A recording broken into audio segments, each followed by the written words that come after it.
लक्ष्मणपुर नाम का एक छोटा सा गांव रहता था, जिसमें रामू नाम का एक लड़का रहता था। रामू एक अनाथ था। सीता नाम की लड़की से उसकी शादी होती है और फिर एक छोटी सी झोपड़ी में ही वो अपना जीवन गुजारा करता था। उसके पास एक छोटा सा खेत रहता था, जो कि बिना पानी के, बिना बारिशों के सूख चुका था। अब उसके पास कुछ था तो सिर्फ और सिर्फ एक गाय थी, और उस गाय का नाम रामू ने लक्ष्मी रखा था। उसी गाय का दूध बेचकर वो लोग जिया करते थे। एक बार की बात है कि रामू अपने दोस्त गिरिधर से मिलने के लिए चला जाता है।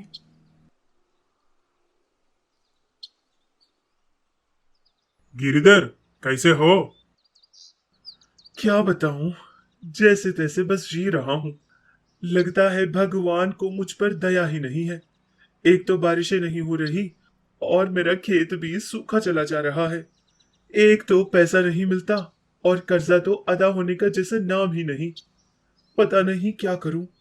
अब मेरे पास है तो सिर्फ 2 गाय बचे हैं।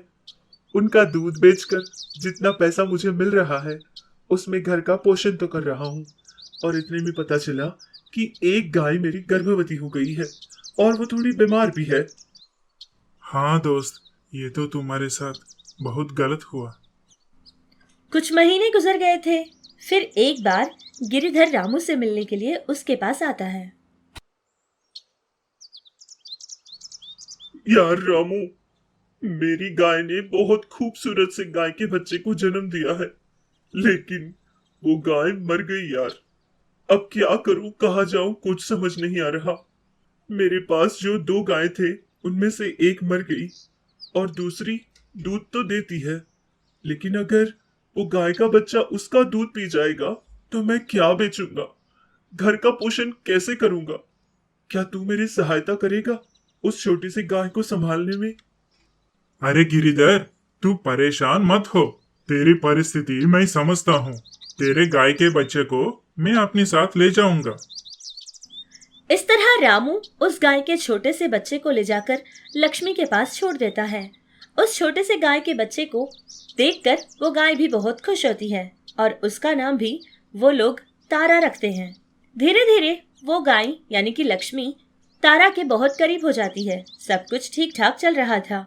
एक साल बाद लक्ष्मी भी गर्भवती हो जाती है। अब उसका बच्चा आने वाला है। ये बात को लेकर लक्ष्मी बहुत ज्यादा खुश थी और तब से लेकर तारा को वो अपने आप से दूर करने लगी, जिसको लेकर बेचारी तारा बहुत ज्यादा दुखी रहती थी। लेकिन तारा को इस बात की ये भी बहुत ज्यादा खुशी थी कि उसका छोटा भाई या छोटी बहन आने वाली है। माँ, तुम बहुत जल्दी ही मेरे लिए एक छोटी बहन या छोटा भाई देने वाली हो माँ। कितनी खुशी हो रही है। मैं उसके साथ बहुत खेलूंगी माँ। नहीं तारा, तुम उसके साथ कोई खेल नहीं खेलोगी। अगर तुम कोई ऐसे वैसे खेल खेलोगी और मेरे बेटे को कोई चोट आ जाएगी तो मैं नहीं देख पाऊंगी। अभी से कह देती हूँ, मेरे बच्चे के पास ना आना। माँ, मैंने कोई गलती की है माँ। तुम अगर मुझे ऐसे जाने के लिए कहोगी तो मैं कहाँ जाऊंगी माँ। तुम्हारे सिवा मेरा है ही कौन। माँ, मुझे तुम्हारे पास सोने का मन करता है माँ, और बहुत सारी बातें भी करने का मन करता है, लेकिन तुम मुझे अपने पास आने नहीं दोगी तो मैं कहाँ जाऊंगी माँ। मुझे तो बहुत डर भी लग रहा है माँ। कुछ महीने ऐसे ही गुजर गए थे और फिर लक्ष्मी ने एक प्यारे से गाय के बच्चे को जन्म दिया था, और वो लड़का था, जिससे उसका नाम उन लोगों ने राजू भी रखा था। तारा बहुत ज्यादा खुश थी कि अब उसका एक छोटा सा प्यारा सा नन्हा सा भाई आ गया है। लेकिन लक्ष्मी बहुत गुस्सा रहती थी, जिससे तारा को वो उसके पास नहीं आने देती थी। माँ, मैं छोटे भाई को देखना चाहती हूँ माँ। वो कितना प्यारा लग रहा है माँ। मुझे उसको बस चूमना है माँ। वो कितना प्यारा लग रहा है। तारा, रुक जाओ वहीं पर। यहाँ तुम्हें नहीं आना है। मैंने तुमसे पहले भी कहा था ना कि तुम मेरे बेटे के पास नहीं आओगी और ना ही उसके साथ कोई खेल खेलोगी।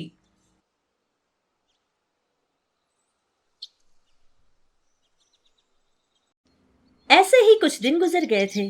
एक दिन की बात है कि पता नहीं बेचारे राजू को क्या हुआ था कि उसकी तबीयत बहुत ज्यादा खराब हो जाती है। वो बेचारा उठकर खड़े नहीं हो सकता था और ना ही अपनी माँ के पास जाकर उसका दूध पी सकता था, जिसको देखकर लक्ष्मी बहुत ज्यादा रोया करती थी। दूर खड़ी तारा भी लक्ष्मी को और उसके छोटे से भाई को देखकर बहुत ज्यादा रोती थी। एक बार की बात है कि रामू एक जानवरों के डॉक्टर को लेकर आ जाता है। सारी जांच करने के बाद डॉक्टर कहते हैं कि इस छोटे से गाय के बच्चे को बहुत बड़ी बीमारी हो गई है, जिसका इलाज करने के लिए बहुत ज्यादा पैसा खर्च होगा। ये बात सुनकर बेचारी तारा बहुत ज्यादा घबरा जाती है। सोचती है कि अपने भाई को बचाने के लिए वो अब कुछ भी करेगी। एक दिन एक स्वामी जी उनके घर भीख मांगने के लिए आते हैं और फिर राजू को देखते हैं। फिर रामू से उसकी सारी बात जानकर वहां से चले जाते हैं। लेकिन तारा को लगता था कि ये स्वामी जी जरूर उसके भाई की कोई न कोई सहायता कर सकते हैं। ये जानते ही वो बेचारी स्वामी जी के पीछे पीछे ही चलने लगी।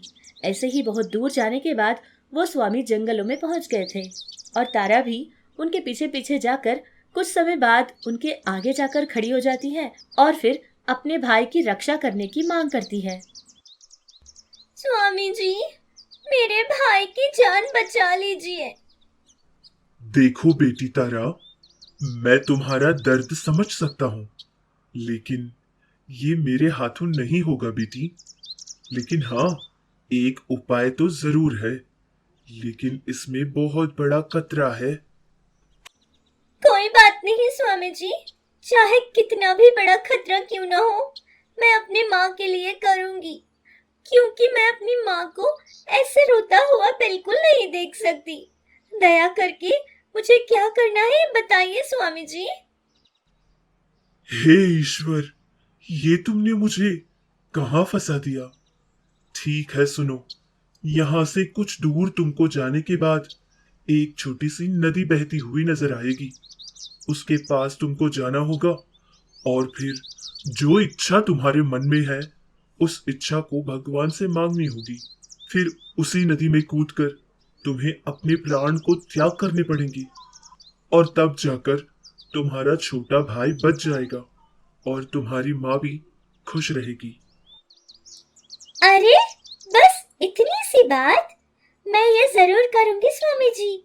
अपने भाई की जान बचाने के लिए और मेरी माँ को खुश देखने के लिए मैं कुछ भी करूंगी। ये कोई बहुत बड़ा काम बिल्कुल नहीं है।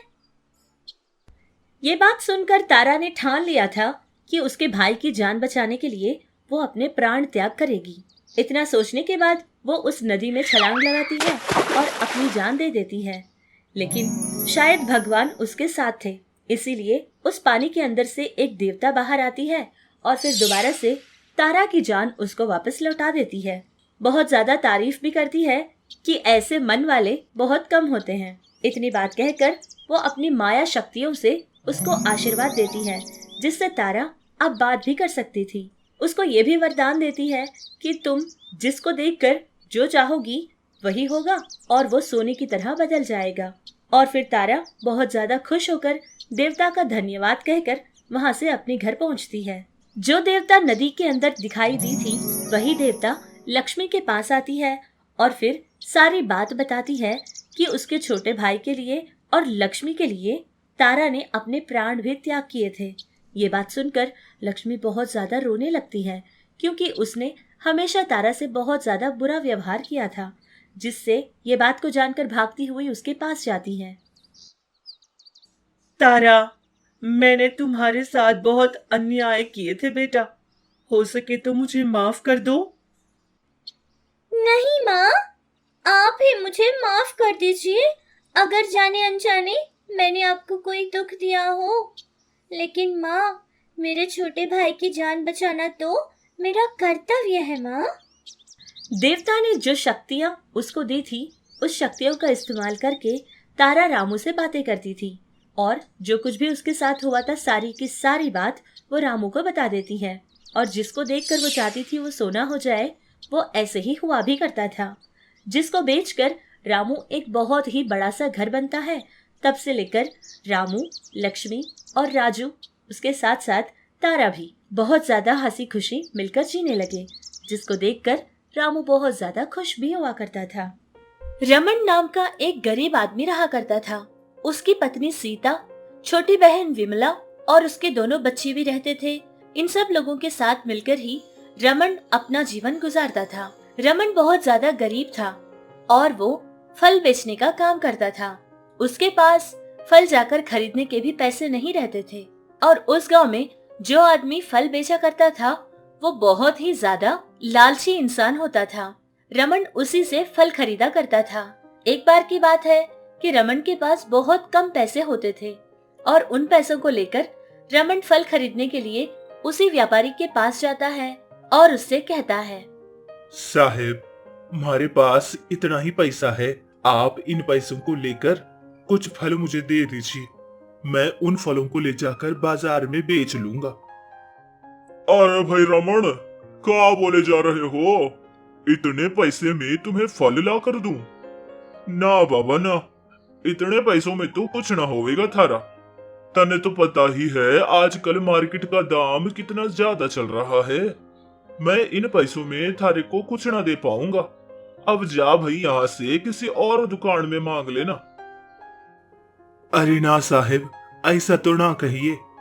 आपके सिवा इस गांव में मैं किसी को ना जानता हूँ। फल बेचने वाले आप ही तो है। साहेब, कृपा कीजिए, इन पैसों में जो आम मिल जाएंगे वही दे दीजिए। मैं उनका ले जाकर बाजार में बेच लूंगा और मुझे थोड़ा बहुत फायदा तो मिल ही जाएगा। अरे देखो भाई रमन, तू मुझे बहुत तंग ही कर रहा है। अब मैं क्या करूं? इतने पैसों में कहां से फल ला कर दूं? अच्छा ठीक है, एक काम कर, दुकान के अंदर कुछ पके हुए फल पड़े हैं, उन्हीं को लेकर जा। अब इन पैसों में उससे ज्यादा तो मैं तने कुछ ना दे पाऊंगा। इतनी बात कहकर रमन के पास जो पैसे थे वो सारे के सारे ले लेता है और बहुत ही ज्यादा पके हुए फल उसको दे देता है। उन्हीं फलों को लेकर रमन भी बेचारा वहाँ से चला जाता है और बाजार में बैठकर उन फलों को बेचने की पूरी कोशिश करता है। जोर जोर से चिल्लाता है कि भैया फल ले लीजिए, बहन जी फल ले लीजिए, बहुत ही मीठे फल है, इनको खाकर आपको अच्छा लगेगा। लेकिन उसकी ये सारी बातें सुनकर भी उसकी तरफ कोई नहीं बढ़ता है। सुबह से लेकर शाम हो गई थी, लेकिन एक भी आदमी उसके पास न आया था और न ही उसके फल किसी ने खरीदे थे। तभी एक आदमी उसके यहाँ आता है और रमन से कहता है, अरे भाई, ये कैसे फल बेच रहे हो तुम? इतने पके हुए हैं कि इनकी खुशबू की वजह से सारी मक्खियां भी जमा हो गई। ऐसी क्वालिटी के फल अगर तुम बेचोगे तो कौन तुमसे खरीदेगा? ये सब देख के ही मुझे इतना गंदा महसूस हो रहा है, तो इसको खाएंगे कैसे? तुम्हें पता है, ऐसे फल तो हमारे घर के कुत्ते तक नहीं खाते। इस तरह ये सारी बातें सुनाकर वो आदमी वहाँ से चला जाता है। उस आदमी की ये बातें सुनकर रमन को बहुत ज्यादा दुख हुआ था, क्योंकि उस बेचारे ने सुबह से मेहनत की थी, लेकिन उसकी मेहनत का उसको 1 रुपया भी फायदा नहीं मिला था। ऐसे ही देखते रात भी हो गई थी, लेकिन उसके पास किसी ने एक फल तक नहीं खरीदा था। वो फल तो शाम होने से पहले ही और भी ज्यादा पक चुके थे। वो पूरी तरह से नरम हो चुके थे, जिनको देखकर रमन बहुत ज्यादा दुखी होता है और उदास होकर बेचारा वापस अपने घर पहुंचता है। घर पहुंचते ही उसकी पत्नी उसके लिए एक पानी का ग्लास लेकर आती है और उसका उतरा हुआ चेहरा देखकर उससे पूछती है, अजी क्या बात है, आपका चेहरा इतना उतरा हुआ क्यों है? और ये का सारे के सारे फल वैसे के वैसन है, किसी ने खरीदा ना था का? और ये फल तो पूरी तरह खराब ही हो चुके हैं। अरे सीता, अब मैं तुझे क्या बताऊं? हमारे पास जितना पैसा था उन पैसों में वो फलों वाला सेठ तो मुझे ये ही फल दिया था और इन्हीं फलों को ले जाकर मैं शाम तक बैठा रहा। धूप बहुत ही तेज थी ना, सारे के सारे फल और ज्यादा ही खराब हो चुके। अब हाथ में 1 रुपया भी ना बचा। पता नहीं कल सुबह क्या करूंगा, कहां से पैसा लाऊंगा। इतनी मेहनत करने के बावजूद कोई फायदा ना मिला। कल सुबह जाकर कुछ काम करने के लिए भी हमारे पास कोई पैसा ना बचा। समझ नहीं आ रहा कि अब क्या करूं। तुझे तो पता ही है ना सीता, माँ और बाबूजी का देहांत होने से पहले उन लोगों ने छोटी का हाथ मेरे हाथ में रखा और कहा था कि बेटा, एक ही बहन है, इसकी परवरिश अच्छे से करना और इसकी शादी की जिम्मेदारी भी अब थारी रही। अब ऐसी हाल में मैं उसकी शादी तो दूर की बात, उसका पेट भर के खाना तक ना दे सकूं। तू ही बता सीता, अब मैं क्या करूं? अरे आप तो बहुत ही दूर की सोचते हैं। इतना भी परेशान होने की कोई जरूरत ना से। आप ना एक काम कीजिए, आराम से सो जाइए। थोड़ा आराम करेंगे तो आपको अच्छा लगेगा। भगवान है ना, सब ठीक कर देंगे। हमेशा काम ऐसा ही तो नहीं रहेगा ना। और रही बात आपकी बहन की, तो अभी छोटी सी है, उसकी शादी को लेकर इतना परेशान होने की कोई जरूरत ना है। अब ज्यादा मत सोचिए, सब ठीक ही होगा। भैया, आप इतना परेशान ना होना भैया। मेरी शादी की इतनी भी जल्दी कहाँ आई हुई है भैया। मैं हमेशा आपके और भाभी के साथ ही रहना चाहती हूँ। मैं कहीं शादी करके नहीं जाऊंगी भैया। आपने और भाभी ने मुझे कभी माँ और बाबूजी की कमी महसूस ही ना होने दी थी। मैं तो जिंदगी भर आप लोगों के साथ ही रहना चाहती हूँ। मेरी शादी के बारे में सोचना छोड़ दीजिए भैया। हाँ जी हाँ, आपने तो बिल्कुल ठीक ही बोला था। देखो ना, हमारी छोटी सी विमला कितनी बड़ी होगी से, कितनी बड़ी बड़ी बात बोल रही है। बहुत ही होशियार लड़की है हमारी विमला। हाँ, अब इतनी समझदार और होशियार लड़की को तो कोई अच्छा सा लड़का ही वर बन के आएगा। आप बिल्कुल चिंता मत कीजिए। इस तरह वो लोग बातें कर ही रहे थे कि इतने में दोनों बच्चे उसके पास आते हैं और उसकी माँ से कहते हैं कि माँ, हमें बहुत भूख लगी है, हमें खाने के लिए कुछ दे दो। ये बात सुनकर सीता उन बच्चों से कहती है कि बेटा, आज खाना बनाने के लिए कोई पैसा नहीं था, क्योंकि पिताजी का ना व्यापार ही बहुत खराब था। इसलिए आज के लिए इन फलों को खा लो और सो जाओ। अरे माँ, ये क्या बोले जा रही हो माँ? फल थोड़ी ना कोई खाने में खाता है माँ। ऐसे खाने से पेट थोड़ी ना भरता है। अरे नहीं माँ, मुझे तो खाना ही चाहिए। मैं फल ना खाऊंगा, मुझे बहुत भूख लगी है माँ, खाना दो। सीता के बहुत समझाने के बाद भी बच्चा बहुत छोटा सा था, इसलिए जिद किए जा रहा था कि उसे खाने में बस खाना ही चाहिए।